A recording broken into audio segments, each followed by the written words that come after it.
Have you ever woken up from a bad dream and couldn't seem to let it go and you were in a bad mood the rest of the day? What about entertained a negative thought and found that you'd suddenly become grouchy? I know that I've experienced these things quite a bit. For reasons I'm sure a psychiatrist would have a field day with, thinking positively has always been a huge struggle for me. I know being positive is much better for me, but that doesn't necessarily make it easy. Usually, people realize that positive thinking helps them to have a better day or be a better person. But I wonder how much people truly believe that their thoughts can affect so much more than just having a good day or a bad day. So today, I'd like to talk to you about the power and effect of positive thinking. Michael Shire and Charles Carver, two former colleagues, both with a master's degree in psychology, wrote the seminal study, Optimism, Coping, and Health, Assessment and Implications of Generalized Outcome Expectancies, in 1985, to study the psychological and physiological effects of positive mindset. This study has now been cited in over 3,100 other published works. Many years later, the two were interviewed about their research.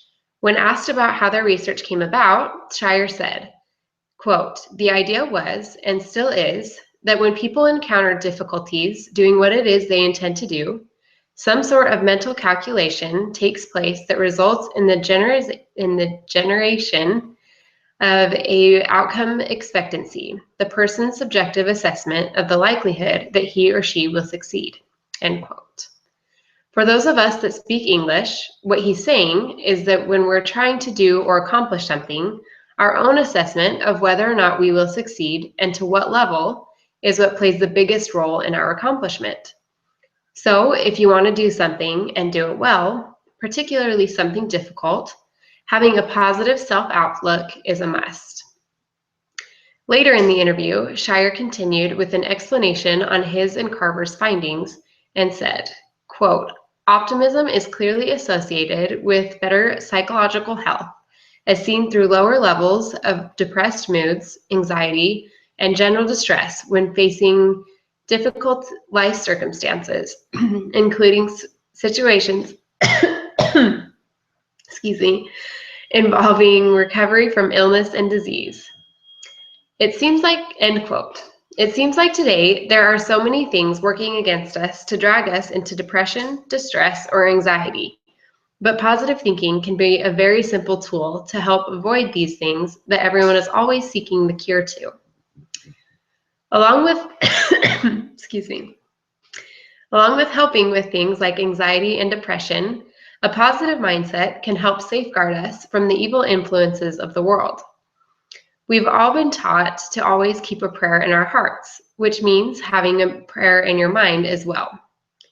In October of 1979, in a general conference session, Elder Bernard B. Brockman said, "Prayer to God will give you the power to conquer and overcome the evil powers and influence of Satan in this world," end quote. Negative thoughts tend to drive away the spirit, so it can be difficult to have a prayer in your heart while having negative thoughts in your head. By keeping those kinds of feelings out of our mind and allowing a prayer in instead, you're giving yourself the power to conquer evil. And this talk was given 36 years ago. Imagine how much more evil has come into the world since then that we need to safeguard against. Unfortunately, oftentimes being optimistic is easier said than done. At least for me, it usually takes a very conscious effort to banish all the negativity that finds its way into my head throughout the day. But one thing I've learned from trying to improve my thinking habits is that it doesn't happen automatically, and it can sometimes become overwhelming to try. In his book, The Power of Positive Thinking, Norman Vincent Peale said, "Believe in yourself, have faith in your abilities. Without a humble but reasonable confidence in your own powers, you cannot be successful or happy. But with sound self-confidence, you can succeed.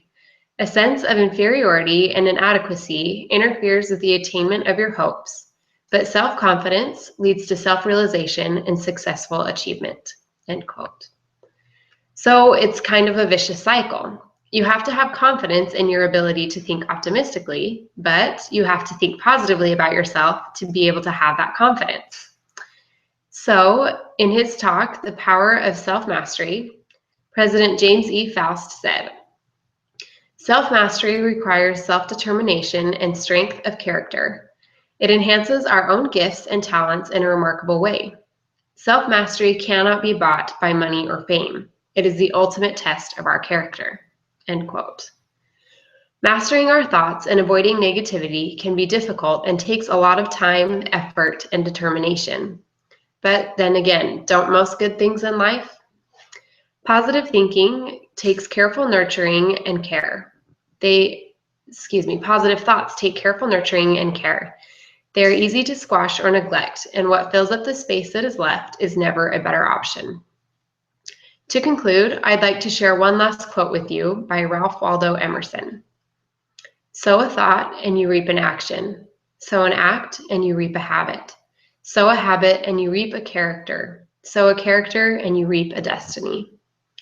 End quote. Optimistic thoughts have so much more power than just determining your mood for the day. They determine who you will become. Most of us strive to be good people, and that truly starts with your thoughts. Positive thoughts have the power to reap a positive destiny. I'd like to challenge you to change your thoughts before you change yourself.